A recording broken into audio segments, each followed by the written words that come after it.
এক সাইডে হচ্ছে তুরাগ নদী, আরেক সাইডে হচ্ছে আধুনিক শহর। আধুনিক শহর তুরাগ নদীর পাশে আধুনিক Dhanmondi, green green city city আবাসিক এলাকা, সেই জায়গা বড় বড় বিল্ডিং।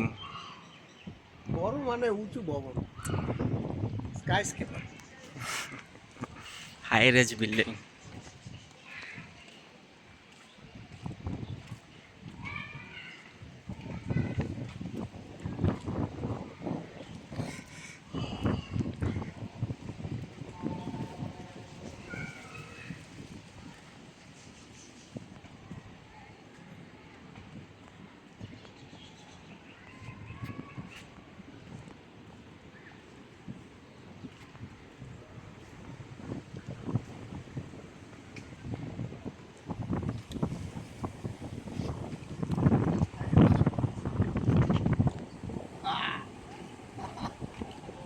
জাহাজের ছবি তো